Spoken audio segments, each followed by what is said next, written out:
Assalamualaikum warahmatullahi wabarakatuh. Wa bihi nasta'in ala umuri dunya waddin. Alhamdulillahi haqqa hamdihi.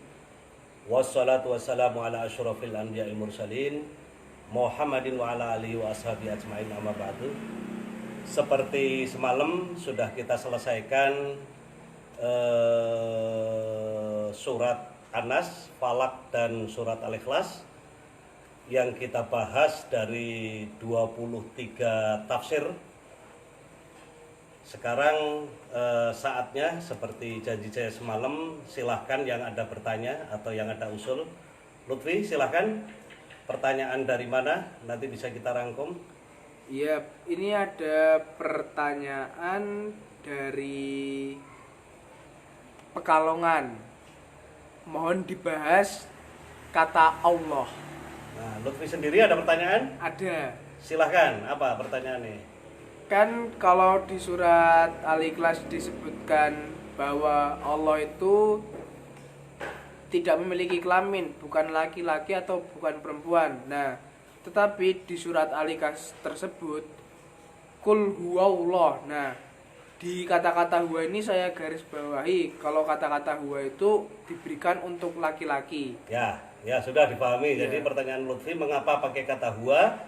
Dan dari Pekalongan, jamaah dari Pekalongan minta dibahas Kata tentang Allah. lafal Allah.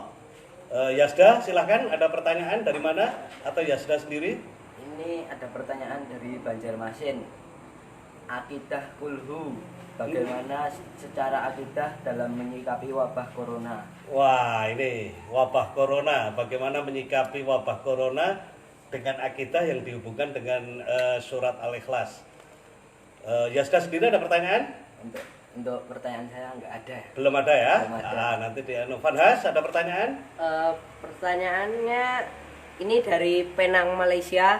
Penang, Malaysia ya. Iya. Assalamualaikum, Penang, Malaysia. Pak Iya. C, Pak C atau Mak C? Wah, Pak C, Pak C, oke, silahkan. bagaimana menyikapi keyakinan anak Tuhan? Oh, orang yang punya keyakinan tentang anak Tuhan ya. Iya. Nanti hubungannya dengan lam yalid walam Lad. yulad ya. Baik, memang dari 23 tafsir yang coba kita bahas, ada kesamaan semangatnya tentang akidah yang sangat luar biasa atau puncak dari ma'rifatullah. Ini ada di surat Al-Ikhlas ini. Hanya saja dari tafsir-tafsir yang sudah kita bahas, memang hanya sangat sedikit sekali menafsirkan. Kalau ada yang panjang itu tafsirnya Al-Kabir, Mafatihul Ghaib dari Fahru Razi. Ini agak sedikit panjang. Yang lainnya pendek-pendek dan standar-standar. Hanya berbicara tentang keutamaan membaca surat Al-Ikhlas. Kemudian asbabun nuzul, hanya sedikit sekali tentang tata bahasa, nahwu sorofnya. Yang panjang mungkin tafsir Al-Kabir ini nanti yang akan coba kita bahas. Saya jadi teringat dengan sebuah makalah bahwa orang yang mengenal Tuhan, orang yang dekat dengan Tuhan, orang yang akidahnya kuat, orang yang sudah mencapai makom ma'rifat itu memang sedikit berbicara. Sedikit berbicara tentang apa? Sedikit berbicara tentang Tuhan. Bukan sedikit berbicara tentang hal yang lain. Hal yang lain boleh untuk dibicarakan, banyak bicara.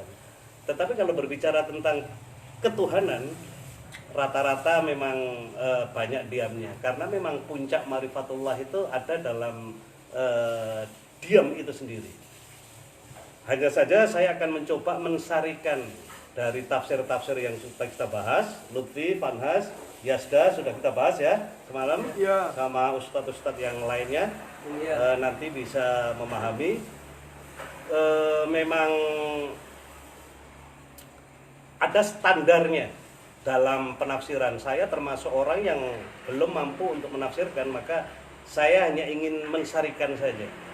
Mudah-mudahan apa yang saya sarikan dari berbagai tafsir ini akan menjawab 3 pertanyaan ya. Yang pertama dari Pekalongan tadi bertanya tentang mengapa kok huwa, dan kata-kata Allah. Iya. Yang kedua dari mana? Banjar. Dari Banjarmasin, bertanya tentang bagaimana menyikapi corona dengan qul huwallahu ahad. Yang ketiga Vanhas Tadi dari Penang. Penang, Malaysia, bertanya tentang konsep anak Tuhan. Saya akan mencoba membuka atau membandingkan, mengcompare dengan tafsirnya Al-Kabir Fahru Rozi. Nanti akan saya bacakan kata per kata. Hanya saja memang bahasa Indonesia itu sangat miskin sekali. Ketika berbicara kul, katakanlah, kalau di Jawa dulu kan di pesantren kan mengartikan kul itu dengan kul dawa sira Muhammad huwa utawi huwa iku ahadun nyawiji. Nah, dawuh dengan katakanlah itu berbeda. Dawuh itu lebih luas, tidak hanya mengatakan. Maka Rasul dulu ketika berdakwah tidak hanya teriak-teriak, "Woi, wallahu ahad lo, Allahu ahad lo."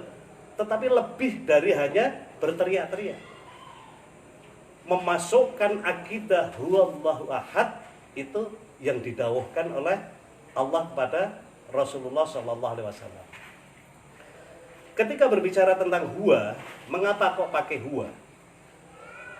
Memang ketika berbicara tentang makhluk dan kholik, hubungannya kholik dan makhluk, itu biasanya kholik atau Allah itu diwakili dengan dhamir atau kata ganti huwa, mudzakkar, berbentuk mudzakkar.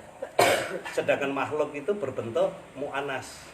Bukan membahas zatnya, tetapi membahas kata dhamir atau kata gantinya.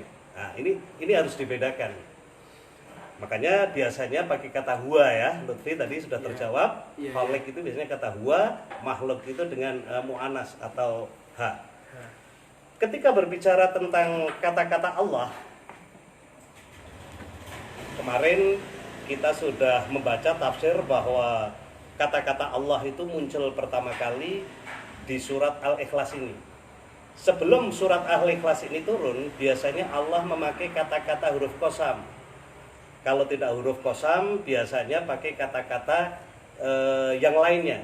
Misalnya, Qul a'udzu birabbil falaq min syarri ma khalaq. Qul a'udzu birabbin nas.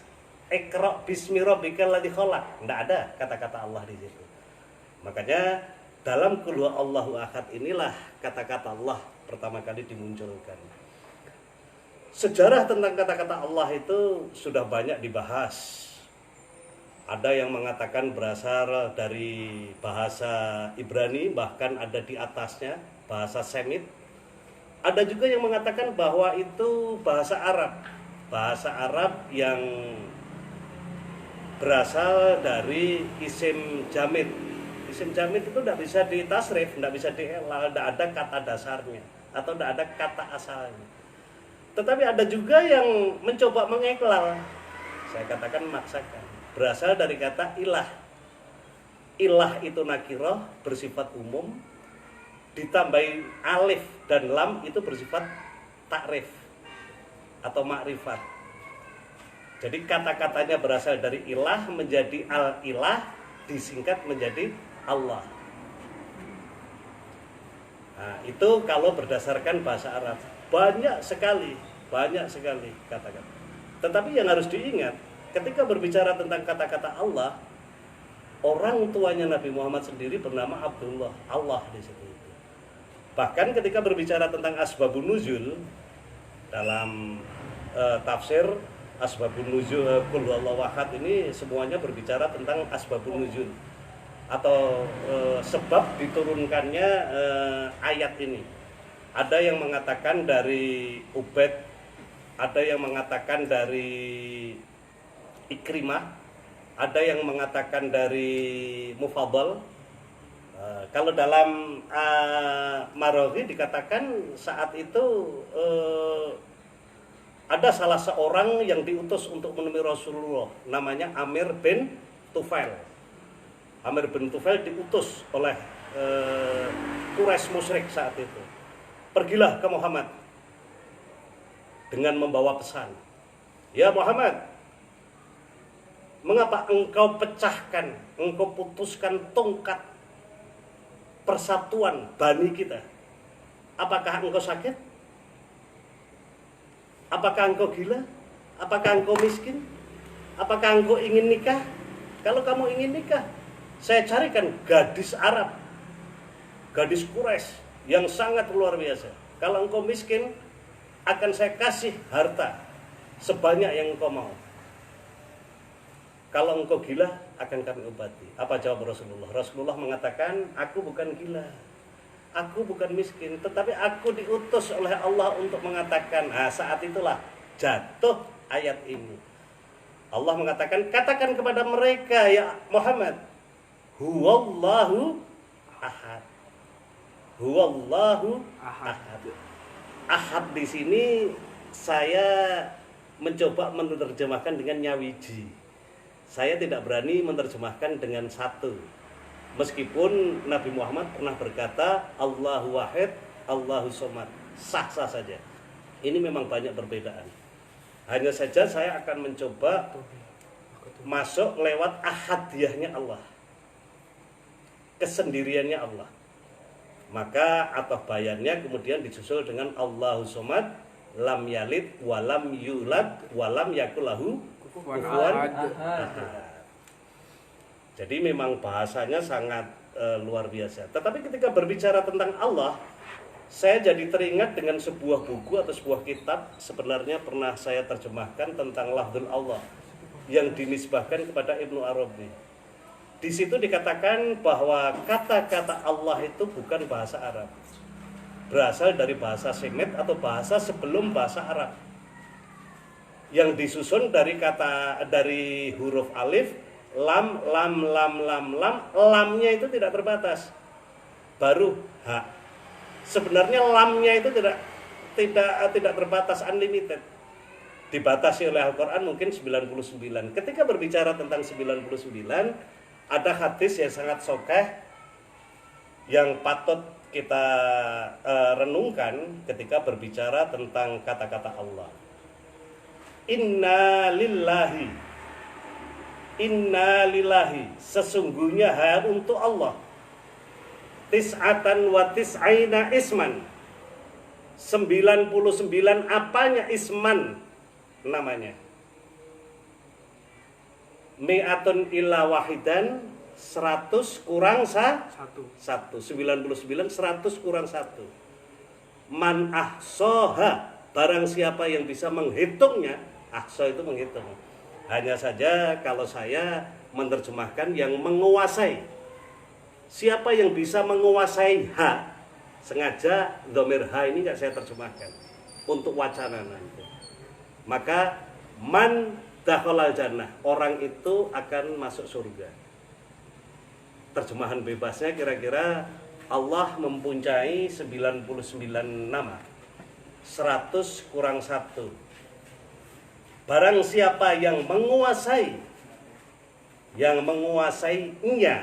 dhamirnya. Nah, dhamirnya ini jadi pertanyaan. Nya di sini itu yang 99, yang 1 atau yang 100? Man dakhalal jannah, maka orang itu akan masuk surga. Jadi ada 99 nama, 100 kurang 1. Barang siapa yang menguasainya, maka orang itu akan masuk surga. Ini hadis yang sangat sahih yang diriwayatkan oleh Abu Hurairah yang ada dalam Sahih Bukhari dan Sahih Muslim. Coba kita perhatikan, Allah mempunyai 99 nama, 100 kurang 1. Siapa yang menguasainya, nyanya di sini kembali kemana? Silahkan nanti didebatkan, silahkan nanti direnungkan. Bagi saya, kata-kata Allah itu sudah ada sebelum Islam. Hanya penyebutannya yang barangkali berbeda. Ada dulu terkenal dengan kata El, ada kata Eloh, ada kata Elohim, dan lain sebagainya. Ada kata-kata Allah. Dalam Taurat Allah, dalam Injil Arab Allah. Bahkan orang tuanya Nabi Muhammad namanya Abdullah. Bagi saya, kata-kata Allah itu kalau menurut lafzul makna judulnya kalau tidak salah adalah hakikatul makna lafzul Allah. Hakikat makna dari kata Allah itu apa? Ternyata terdiri dari alif, lam yang lamnya tidak terbatas, diakhiri dengan ha.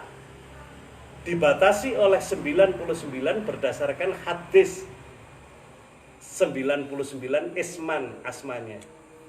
Di situ disebutkan dengan mi'atun ila wahidan, 100 kurang 1. Yang 99 itu merupakan torik kita. Yang 99 itu merupakan perjalanan hidup kita.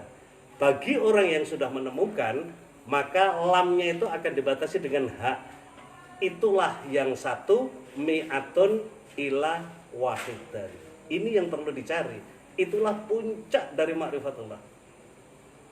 Itulah puncaknya dari akidah orang mukmin. Makanya ketika orang sudah sampai ke puncak ini, kata-kata nggak akan pernah bisa mewakili. Pemahaman tentang ketuhanan melebihi dari kata-kata yang akan diucapkan, dari tulisannya. Makanya tafsir tentang Qul Huwallahu Ahad ini sangat pendek dan ringkas sekali. Hanya berbicara tentang afdalu Qul Huwallahu Ahad, yang baca Qul Huwallahu Ahad, fadilahnya, dan berbicara tentang asbabun nuzul. Kalau dalam tafsir Al-Kabir sangat panjang sekali. Ini dari 23 tafsir yang sangat panjang. Ketika berbicara tentang Qul Huwallahu Ahad saja ada 4 pasal. Ada faslun ula, faslun isna, talafah, wa arba'ah. Yang pertama berbicara tentang keutamaan membaca Qul Huwallahu Ahad. Yang kedua berbicara tentang ketuhanan. Dan juga ada 5 masalah untuk satu ayat saja. Masalah yang pertama tentang ma'rifatullah, bagaimana afngal dan zatnya Allah, dan lain sebagainya. Ini sangat panjang sekali. Makanya ketika berbicara tentang tafsir Al-Kabir dari Fahru Razi yang menjawab tafsir Al-Kasyafnya Yamasari, ini sangat luar biasa berisi tentang fadilah dari Qul Huwallahu Ahad. Mudah-mudahan nanti akan kita bahas tersendiri tentang makna hakikat dibalik dari surat Al-Ikhlas ini. Memang sangat panjang sekali untuk membahas ini. Apalagi Fahru Razi sangat luar biasa membahas ini dengan ilmu-ilmu hikmahnya, ilmu-ilmu gharibnya, ilmu-ilmu asingnya. Kemudian ayat yang kedua, Allahus Somad. Allah itu tempat kita menggantungkan. Di sini as-somad ini banyak sekali yang mengartikan. Ada yang mengartikan al-awal akhir as-somad itu. Ada yang mengartikan mukhalafatul hawadisi. Ada yang mengartikan qiyamuhu binafsihi. Ada yang mengartikan batin walahir. Ada yang mengartikan juga cahaya yang terang yang bersinar. Ada. Dari tafsir yang sudah kita bahas kemarin ada. Allahus Somad, tempat kita bergantung, tempat kita meminta, tempat kita DP kalau dalam bahasa. Tempat kita meminta, tempat kita DP, tempat kita tersungkur di hadapannya. Ini sangat luar biasa ketika berbicara tentang as-somad ini. Ini perkataan yang atau kata-kata yang sangat sempurna untuk menggambarkan Allah itu sendiri. Meskipun Allah tidak boleh digambarkan dengan apa yang ada dalam pikiran kita. Ayat berikutnya, lam yalid walam yulad. Saya mencoba mengartikan yang tidak melahirkan dan tidak dilahirkan. Lam yalid, tidak akan pernah melahirkan. Nah, ini fi'il mudhari'. Walam yulad, tidak akan pernah dilahirkan. Ini bina majhul, naibul fa'il, naibul fa'ilnya Allah, bina majhul atau kalimat pasif. Semalam sudah kita bahas tentang kalimat pasif. Kalau bait alfiyahnya masih ingat semalam? yanubu maf'ulun bihi an fa'ili fima lahu kanila khairuna ili. Yanubu maf'ulun, dibangun maf'ul itu. Yaf'ulu maf'ulun bihi an fa'ili, dari fa'il yang tersimpan. Makanya kata-kata Allahnya di situ atau fa'ilnya disimpan menjadi naibul fa'il. Itu namanya bina majhul. Saya mencoba mengartikan lam yalid walam yulad itu dengan yang tidak akan pernah melahirkan dan yang tidak akan pernah dilahirkan. Karena kalau saya mengartikan dengan yang tidak beranak dan tidak diperanakan, nanti akan berbenturan dengan keyakinan orang lain. Meskipun sebenarnya jatuhnya ayat ini, sebab ayat ini juga karena ketersinggungan. Bagaimana bagaimana siapa tadi? Amir bin Tufail. Nah, dalam riwayatnya ada kok diutus oleh suku Quraisy musyrik mendatangi Rasulullah. Ya Rasulullah, apakah engkau gila? Uzair itu Tuhan nenek moyang kita. Manat itu Tuhan nenek moyang kita. Siapa lagi? Uzair, Manat sama Lata, nenek moyang kita. Mengapa engkau pura-porandakan? Apakah engkau gila? Apakah engkau kepingin perempuan untuk kamu nikahin? Apakah engkau miskin? Jawab Rasulullah, tidak. Jadi asbabun nuzul dari lam yalid walam yulad ini itu karena ketersinggungan pihak lain. Hanya saja saat itu ayat ini belum turun. Pertanyaannya, setelah ayat ini turun, apakah kita juga harus menyinggung pihak lain? Cukup keyakinan itu untuk diri kita sendiri. Lam yalid walam yulad. Kalau ada orang yang punya keyakinan bahwa Tuhan itu beranak, Tuhan itu bisa disamakan dengan makhluk, silahkan. Bagi kita keyakinannya bahwa Tuhan itu tidak melahirkan dan tidak dilahirkan. Lam yalid walam yulad. Ayat yang terakhir, walam yakul lahu kufuwan ahad. Walam yakun. Walam yakun. Nah, dan tidak akan pernah ada lahu untuk Allah kufuwan ahad. Sesuatu pun yang menyerupai, nggak akan pernah ada. Apa yang terlintas dalam perkiraan kita itu bukan Allah. Apa yang kita lihat itu bukan Allah. Apa yang kita dengar juga bukan Allah. Hanya saja ketika berbicara tentang ilmu ma'rifat, nanti ada bidangnya tersendiri. Suatu saat nanti Fanhas, Lutfi, Yasda akan sampai ke bidang itu. Makanya dari surat Qul Huwallahu Ahad atau surat Al-Ikhlas ini sungguh sangat luar biasa.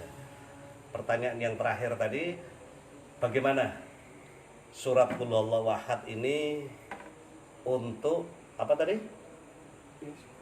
Yasda? Untuk menyikapi wabah corona. Menyikapi wabah corona. Masih betah di rumah sekarang ini? Masih. Tadi tarawih di mana? Pondok. Di pondok. Gimana santrinya? Ustadz Social distancing. Oh, social distancing ya. Jaga Jaga jarak, salatnya jaga jarak. Nggak cukup berarti musolanya. sampai belakang. Nah, sekarang bagaimana menyikapi wabah corona ini dengan Qul Huwallahu Ahad? Ada yang mengatakan nggak peduli, semuanya dari Allah, semuanya makhluk Allah, kita kembalikan aja kepada Allah. Mengapa mesti kita takut? Awas, saya hanya mengingatkan, bukan permasalahannya masalah takut. Nabi Muhammad ketika hijrah ke Madinah dikejar-kejar oleh suku Quraisy, kemudian bersembunyi di Gua Thur, sangat monumental sekarang di Mekah. Nabi Muhammad melarikan diri dalam tanda kutip, bersembunyi di dalam Gua Thur. Bukan berarti akidahnya Nabi Muhammad itu rendah. Nabi Musa ketika melarikan diri dalam tanda kutip menyeberang lautan dengan tongkat yang membelah lautan, bukan berarti akidahnya Nabi Musa itu kecil. Nabi Ibrahim ketika lari dari pasukan Raja Namrud, bukan akidahnya Nabi Muhammad, Nabi Ibrahim itu nggak kuat, nggak tinggi. Begitu juga Umar dan lain sebagainya. Makanya untuk menyikapi ini kita harus bijak. Saya lebih condong akidah yang kuat buat kita benar. Apapun yang ditakdirkan oleh Allah yang menguasai qaulul haq Allah itu. Kalau kita berbicara kepada Allah, wa wa'dul haq, janjinya nyata.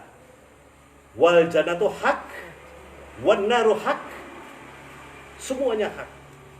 Yakin itu. Hanya saja ketika berbicara tentang wabah yang seperti ini, kita tidak berdaya. Harusnya memang makalah atau kabar yang mengatakan bahwa atiullah wa atiur rasul wa ulul amri, lepas dari khilafiyah, lepas dari perbedaan, itu harus kita perhatikan lagi. Bagaimana kita mau meyakini, mau berkuar-kuar akidah kita kuat, kita mau keluar masjid kosong kan sekarang ada yang terawih nggak ada, bahkan dijaga jarak.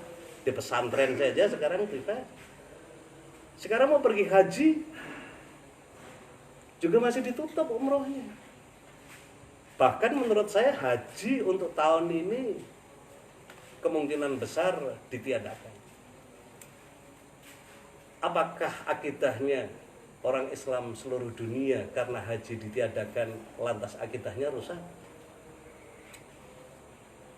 Makanya untuk menyikapi ini kita kupas lagi surat Qul Huwallahu Ahad. Pesan saya, jangan takut, juga jangan sombong. Tidak boleh kita panik, tidak boleh. Tetapi tidak boleh juga kita sombong. Wah, ini ciptaan Allah, boleh saya keluar begini. Silakan keluar juga tidak ada apa-apa. Nyari makan aja ini di Malioboro sepi, mau ngapain? Mau kerja ke pasar juga tidak ada yang beli. Sekarang buka warung juga nggak ada yang datang. Bahan kita siap kurangi fadilah-fadilah kita tarawih di masjid, kita kurangi fadilah keutamaan kita buka puasa bersama, kita kurangi fadilah kita mudik atau apa? Pulang kampung. Pulang kampung apa mudik? Pulang kampung. Wah, Bapak kampungnya di Bekasi ini. Gimana? Mudiknya kemana? Pulang kampungnya kemana? Repot. Makanya kita coba sekali lagi untuk bijaksana memahami wabah corona ini. Bukan berarti ketika kita berada di rumah lantas akidah kita gak kuat. Bukan berarti ketika kita tidak sholat di masjid akidah kita tidak kuat. Kalau ada yang menuduh seperti itu, saya akan mengatakan, ya, akidah saya kurang kuat. Akidah saya masih lemah. Saya ingin berikhtiar semaksimal mungkin untuk mendapatkan ridha Allah, meskipun fadilah ibadah yang saya jalani semakin berkurang kualitasnya. Kualitasnya semakin berkurang, tapi mudah-mudahan ini termasuk ikhtiar kita. Ya ayyuhalladzina amanu ittaqullaha haqqa tuqatih wa la tamutunna illa wa antum muslimun. Kalau kita sudah beriman, akidah kita kuat, kita maksimal, berikhtiar maksimal untuk menghindari corona, semuanya kita pasrahkan kepada Allah. Wala tamutunna illa wa antum muslimun. Kalau kita kena, itu takdir Allah. Kalau kita tidak kena, itu juga takdir Allah. Dan sekali-kali jangan pernah kita mati, jangan kita menjemput akhiril hayat kita sebelum kita memasrahkan diri kita kepada Allah. Orang yang pasrah itu kalau sudah ikhtiarnya maksimal. Kalau ikhtiarnya masih nanggung-nanggung, nggak mungkin kita akan bisa pasrah. Yang ada adalah penasaran. Wallahu alam, barangkali kita lanjutkan besok. Lutfi, Fanha sama Yasda ke Falak sama Binas. Nah, ustadz-ustadz yang lain yang ada di belakang titip jaga santri. Sekarang saatnya kita mutolaah berbagi kitab di pesantren kita tercinta ini. Di pesantren Arisalah sekarang sudah banyak sekali yang online. Terima kasih atas perhatiannya. Assalamualaikum warahmatullahi wabarakatuh. Waalaikumsalam warahmatullahi warahmatullahi wabarakatuh.